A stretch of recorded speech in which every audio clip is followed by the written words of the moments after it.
Hello, everyone. And hi, all. Welcome to BookPodCastZone. We're really glad you could join us today. Yeah, welcome. This is where we take those really insightful reads and basically pull out all the good stuff. The essential nuggets, Yeah. We want to give you that shortcut to being genuinely well-informed. I'm John, and I love digging into these ideas, unpacking them. And I'm Emma. I'm here to sort of connect the dots and look at the bigger picture, make sure it all makes sense for you. Absolutely. So today we are diving deep, really deep, into an audiobook that's got a lot of buzz. Train Your Mind to Be Successful. It's by Sayra S. Montes. It's a really powerful title, isn't it? Sets high expectations. It does. And our mission, like always, is to navigate through it, find those core principles about mind training for success. Right. We're not just skimming. We want to give you the real essence, the practical stuff, maybe some surprising facts, too. And hopefully have a bit of fun along the way. Keep you hooked. Exactly. Montes' work is great because it's not just theory. She gives you a real roadmap, blending, older wisdom with very current applications. We'll guide you through it chapter by chapter, pointing out what we think is most important, most relevant for you. Get ready for those aha moments. That's the best part. Totally. Okay, ready to jump in? Let's do it. All right, chapter 1. Montes calls it the Early Birds Club. Sounds familiar, like wake up early, get stuff done. Well, yes and no. She goes deeper. It's not just about the time on the clock. It's about intentionality. Intentionality. Okay, tell me more. It's about designing this. She calls it a priming sequence. Starting your day with specific productive habits. So it's about how you start, not just when. Maximizing focus and energy right from the get-go. Precisely. Creating this upward spiral of performance rather than just, reacting to emails or whatever hits you first. That makes sense. Taking control early. What kind of habits does she suggest? She gets specific. Things like building a morning schedule that actually includes meditation for mental clarity or exercise to get the body going. Right, so it's about hitting both the mind and the body, priming them. Exactly. She talks about triggering positive neurotransmitters, building those neural pathways for focus before the chaos of the day starts. It's proactive brain management. I like that. And this isn't a new idea, right? This whole win the morning thing. Oh, definitely not. You had that big wave in the 2000s, like Robin Sharma's The 5 a.m. Club. Huge phenomenon. I remember that one. But Montes points out, and this is interesting, it builds on even older stuff, like 1980s time management principles. So these core ideas just keep coming back repackaged. Seems like it. They tap into something fundamental about structure and maybe control. And she connects it to now, too, with real examples. Yeah, that's crucial. She mentions this observation from 2025 tech workers in San Francisco. Yeah, adopting these strict 5 a.m. routines. And Forbes apparently reported on it, linking it to, a 25% boost in productivity? 25%? That's pretty significant just from changing your morning routine. It really is. It shows these aren't just, feel-good habits. They have measurable impact. What I really like about how Montes presents it in the audiobook, though, is the tone. How so? It doesn't feel like a chore, Her narration is actually quite energizing. It makes you want to try it. So it's engaging, not just prescriptive. Exactly. And she gives you practical first steps. You don't have to become a 5 a.m. guru overnight. Small steps, building momentum. That's key for making it stick. So beyond just getting more done, what's the deeper psychological win here, do you think? Is it just productivity? I think it's deeper. It feels like self-mastery. Yeah. Like if you can conquer that first hour, you feel empowered for the rest of the day. Yeah, setting that internal locus of control right away. Okay, that makes sense. So a really strong start. If you're finding this useful, hey, give us a like, subscribe, maybe share it with someone who needs a morning boost. Definitely. Those clicks really help us keep these deep dives going. All right, ready for chapter 2. Let's go. Positive thinking time. Chapter 2, positive mind, positive results. Montes lays out this really compelling argument. That positivity isn't just fluff, right? Not at all. She argues it directly drives success. It's like a tool, a way to actively filter out the negative thoughts. Building a mental fortress, kind of. Against doubt. Exactly. It's an active process, cognitive redirection, she calls it, not just hoping for the best. And she gives you something concrete to do, right? The journaling. Yeah, the journaling. Yeah. Daily practice.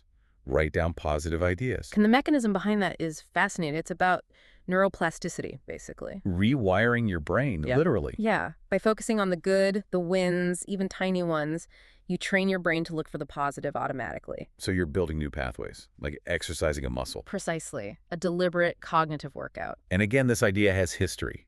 It's not just a 2020s Instagram trend, though that's part of it now. Right. Montes traces it back. You've got Norman Vincent Peale in the 60s. The Power of Positive Thinking. Classic. Huge book. And then you see how it gets amplified by social media today. The affirmations, the gratitude posts. It's the same core idea, just in a different packet. Connecting the dots across decades. And, importantly, connecting it to real results. She brings up another 2025 example. Entrepreneurs in Austin, Texas. What did they do? They were using these positivity journals consistently. Inc. Magazine reported a correlation with an 18% increase in their business growth. 18%. Just from journaling positive thoughts. That's Well, it suggests a real link, doesn't it? Yeah. Between that internal mindset shift and tangible external outcomes like revenue. It really does. And for you, the listener, Montes makes this so accessible. How so? The exercises are simple, relatable. It's not about ignoring problems, but building the mental muscle to face them optimistically. That's useful for anyone. Absolutely. It bridges that gap between a soft skill like positivity and hard results. Makes you wonder, are we underestimating how much our thoughts shape reality? I think we probably are. It's a discipline, a mental discipline. Definitely something to think about. Okay, great stuff there. And again, if you like what you're hearing, hit that like button, subscribe, share the positivity. Every bit helps. On to the next chapter. Let's do it. Chapter 3, Dream Big.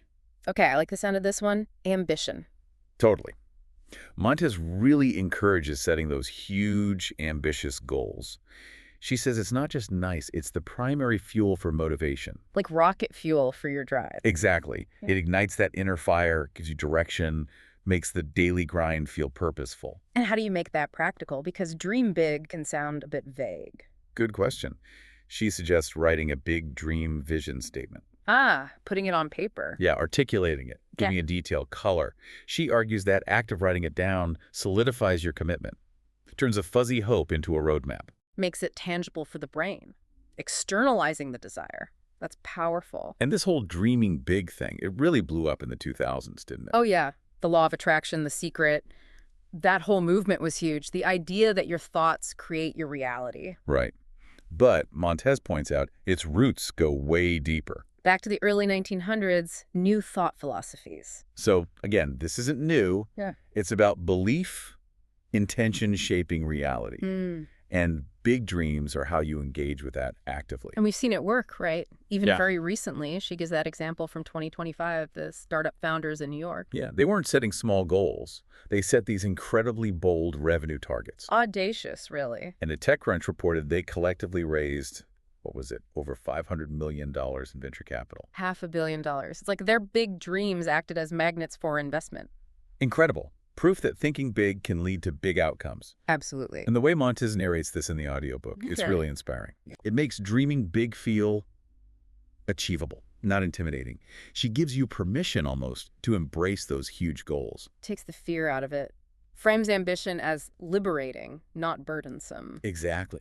Makes you wonder, like, how often do we squash our own dreams because they just seem too big? Way too often, I bet. It's a mental barrier. Montes helps us tear it down. Love it. Really empowering stuff. Okay, quick reminder, folks, like, subscribe, share if you're enjoying this journey through the mind. Please do. Ready for visualization. You bet. Chapter 4, visualize it. Another classic technique, mental rehearsal. Right. Montes introduces visualization not as magic, but as a way to actively manifest goals. How? By imagining success really vividly. Exactly. Creating this detailed mental movie of the outcome, like it's already happened. Sensory details, emotions, the works. And she stresses doing it daily, right? It's a practice. Daily. Consistency is key, and there's real science behind it. Neuroplasticity again. You got it. Mental rehearsal strengthens the neural pathways for that action or outcome. Your brain literally builds a blueprint for success. So when the time comes, your brain is already primed. It knows the way. Less effort, better execution. Exactly. It's like pre-programming your mind for the win. And this technique has a strong track record, doesn't it? Especially in sports. Oh yeah, big time. Think back to the 80s. Olympic athletes using it constantly. Mentally running the race, nailing the routine. It was core training for them. Then it crossed over into self-help, especially with The Secret. again in the 2000s. Making it mainstream. Montes makes it accessible for everyone, taking it from elite athletes to, your everyday goals. And there's current evidence too, right? That 2025 example with athletes in LA. Yeah, using visualization apps as part of their training. And ESPN reported what, a 20% performance improvement? 20%. Yeah. That's huge in sports. Shows the direct mind-body connection.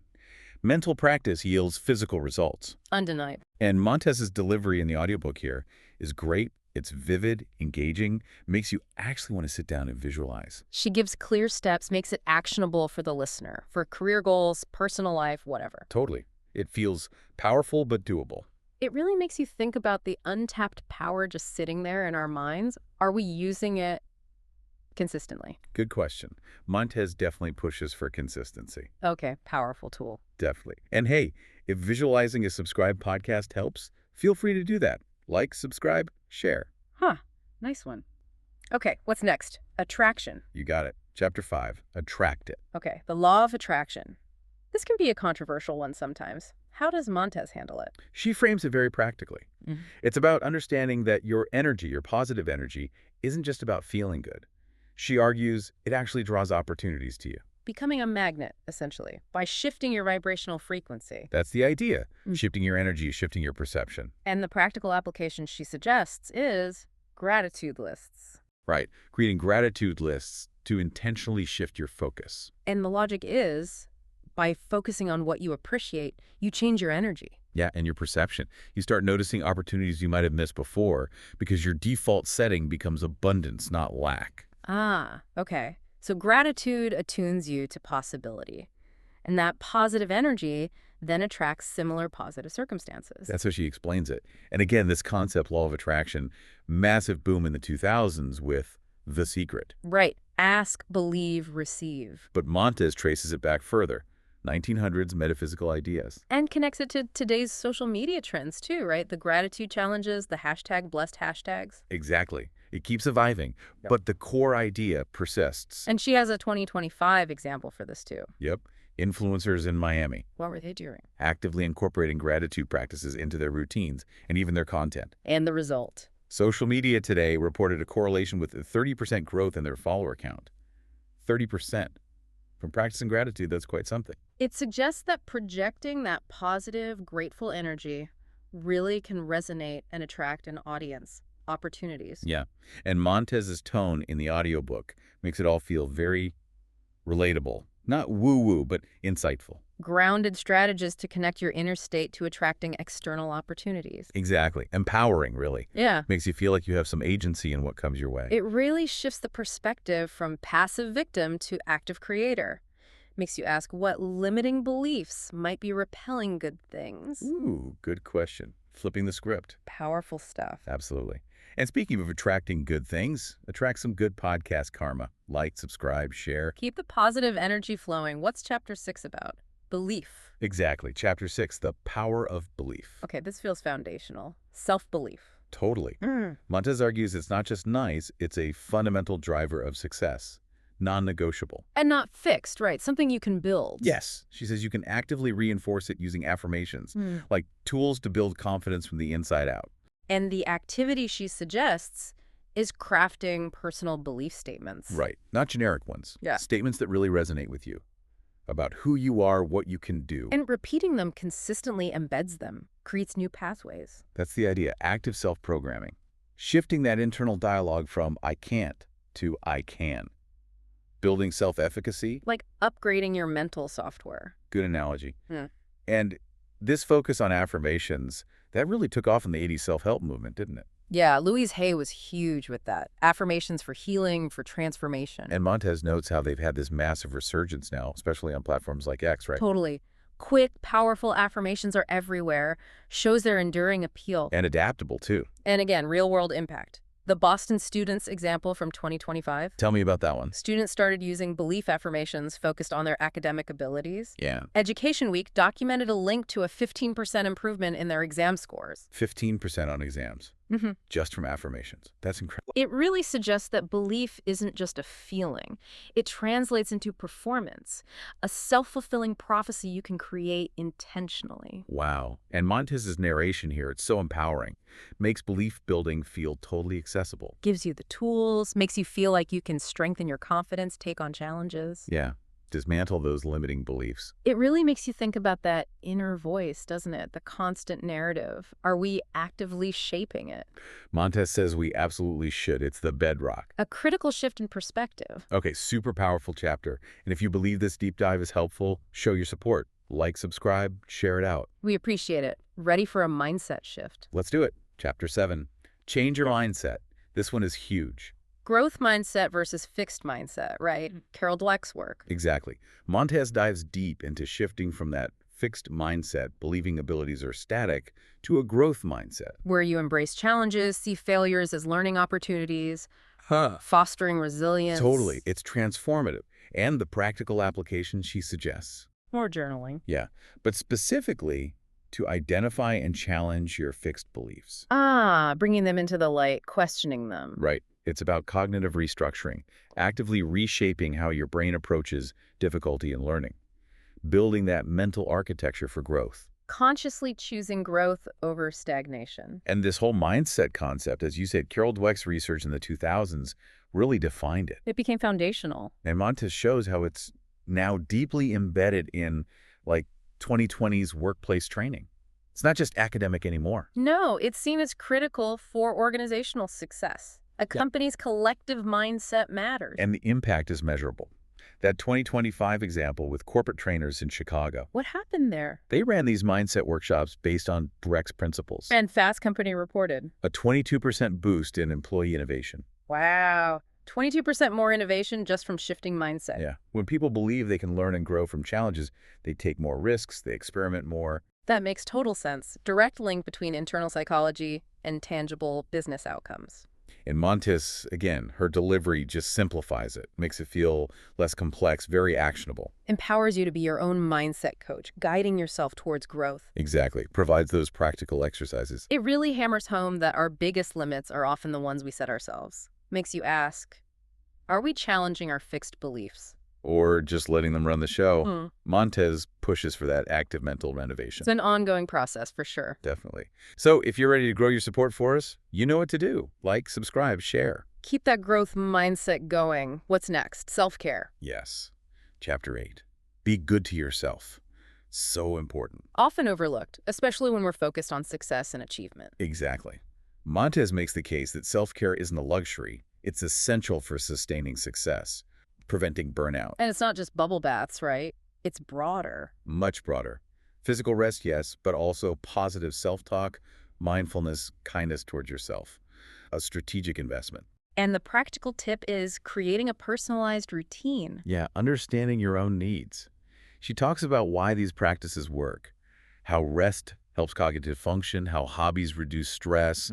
It's proactive maintenance. It's not just waiting until you're running on empty. Right. And this ties into that 2010s wellness movement, doesn't it? Definitely. Ariana Huffington's Thrive, challenging that always-on culture. And Montez shows how it's been amplified even more by the increased focus on mental health in the 2020s. Self-care is mainstream now. Thank goodness. And there's a 2025 example for this, too. Professionals in Seattle. Yep. High-stress jobs. They started using self-care apps, scheduling breaks, mindfulness. And Forbes reported a reduction in burnout. A 20% reduction. 20% less burnout? That's huge. Shows it's a strategic advantage, not weakness. Absolutely. And Montez's tone here is so soothing, inviting. Makes self-care feel compassionate, necessary, not just another chore. Exactly. Gives you permission to prioritize it without guilt. Frames it as vital for long-term success. It really challenges that old definition of hard work. Makes you ask, is self-care optional or integral to your strategy? Montez argues it's integral, non-negotiable. A mindset shift many of us probably need. For sure. Okay, be good to yourselves and be good to us. Like, subscribe, share if this resonates. Every share helps someone else prioritize their well-being too. Ready for Chapter 9? Environment. Let's do it. Chapter 9. environment. Okay, so this is about our surroundings. Yeah, physical and maybe even energetic. Montes argues your environment significantly influences your success, your focus, your mood. So we need to actively shape our spaces. Exactly. Create positive, conducive spaces that support our goals. And the practical starting point she gives is decluttering. Decluttering workspaces, yeah. She explained how physical order translates to mental clarity. Reduces cognitive load, less visual noise. Precisely. Frees up mental energy for the actual work. Creates a foundation for focus and creativity. Makes sense. And this connects to that minimalism trend from the 2000s, right? Marie Kondo. Totally. Linking environment to joy, focus, intentionality. And Montes shows how that got amplified by the huge shift to remote work in the 2020s. Suddenly, our home offices became crucial to our professional lives. Our environments became our workplaces. And there's a 2025 example of this paying off. Remote workers in Denver. Yeah, what did they find? Business Insider reported that those who really optimized their home offices, decluttered, created focus zones, saw an 18% increase in focus. 18% more focus. That's a real advantage when you're working remotely. Definitely. Shows that curating your space directly impacts performance. And Montes makes it sound doable in the audiobook. Yeah, her narration is very practical, actionable tips, makes you feel like you can tweak your space and see a difference, connecting the physical to success. Turns your environment from just scenery into an active ally. Well put.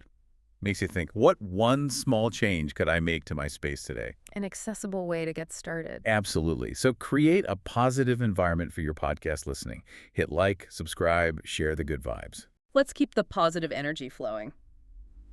What's chapter 10? Goal setting. You got it. Chapter 10, goal setting. But specifically, the SMART framework. Ah, the classic. Specific, measurable, achievable, relevant, time-bound. Exactly. Montes gives a masterclass on it. It's about clarity and measurable progress. Crucial for motivation. And she emphasizes writing a detailed plan, right? Not just having the goal in your head. Yes.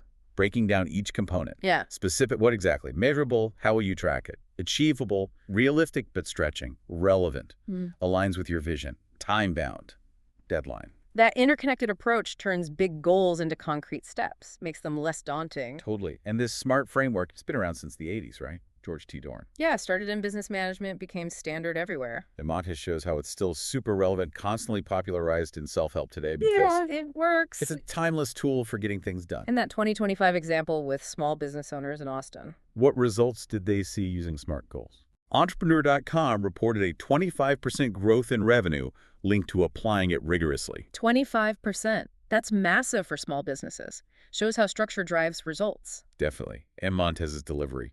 Right. Super clear, methodical. She simplifies it. Makes it feel intuitive, achievable for the listener, even for big, ambitious goals. Empowers you to take control of your outcomes. It really highlights the difference between a wish and a plan. Are your goals truly SMART? A vital check. Okay, solid framework. Super solid. And if your goal is to support us, the smart way is to like, subscribe, and share. It's specific, measurable. Well, you get it. Huh, very clever. Okay, chapter 11. Go hard or go home. Sounds intense. It is. Chapter 11. Go hard or go home. This is about all-in commitment, discipline. But balanced, right? Not just burnout culture. Yes, that's key. She frames it as relentless effort combined with smart execution, sustainable intensity. And the practical application. Checklists. Daily task checklists, breaking big goals into small daily actions. Builds momentum. Creates small wins. Exactly. Reduces overwhelm, keeps you moving forward consistently, provides clarity. And this connects to that hustle culture of the 2010s, Gary Vee and all that. It does. But Montes adds the 2020s nuance. Sustainability, channeling intensity wisely, avoiding burnout, discipline with self-awareness. A more mature take on hard work. And the Silicon Valley startup founders in 2025. They used task management apps meticulously, daily checklists, optimized workflows. And TechCrunch reported a productivity boost. A 30% boost. 30% in Silicon Valley. That's astronomical. Shows disciplined execution pays off hugely. For sure. And Montes' tone here is super motivating, inspiring dedication. Pushes you to commit fully, but with practical advice, not just hype. Right. Finding that inner drive and channeling it effectively. It makes you define what disciplined, impactful, sustainable commitment looks like for you personally. Powerful combination. Working smarter and harder. Intense stuff. Definitely. So go hard on those like and subscribe buttons. Share with commitment. Let's build some momentum. What's after going hard? Taking a break. You guessed it. Chapter 12. Take a break. Seems counterintuitive, but crucial.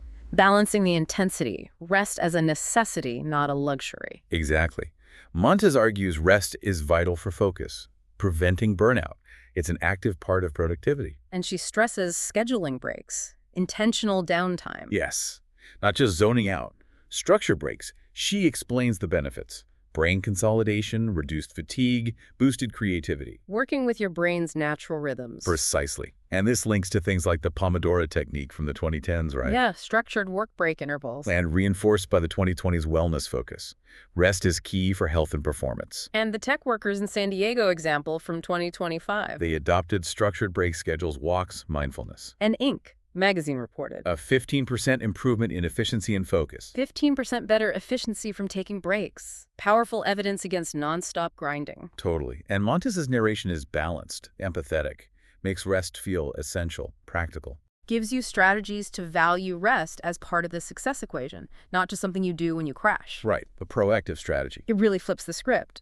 Are you scheduling rest or waiting for burnout to force it? A critical question for long-term thriving. Indeed. So, take a break from scrolling, hit like, subscribe, share. Your brain will thank you. Ha! Good one. Okay, nearly there. Chapter 13, Teachability. Yep. Chapter 13, be teachable. Key drivers. Lifelong learning and being open to feedback. Always a student, always curious, evolving. Exactly. And the practical steps she suggests. Seeking mentorship, online courses. Right. Actively learning from others, acquiring new skills, fostering that mindset of perpetual improvement. Signaling to your brain that growth is always possible. Reinforcing the growth mindset we talked about earlier. And this ties into the explosion of online learning, right? Coursera, LinkedIn Learning. Absolutely. Made education so accessible in the 2010s. And now, in the 2020s, upskilling and reskilling are vital. Continuous learning is an economic necessity. Adaptability is key. And the 2025 example. Professionals in Atlanta using LinkedIn Learning. They achieve mastery of new skills 35% faster. 35% faster. That's a huge advantage. Shows proactive learning pays off directly. Undeniably. And Montes' delivery here is really engaging, inspires a love for learning. Gives you visionary insights, makes you embrace teachability as the path to ongoing success. Makes you want to learn something new. Totally. It highlights that stagnation is the real enemy. Makes you ask, when did I last seek feedback?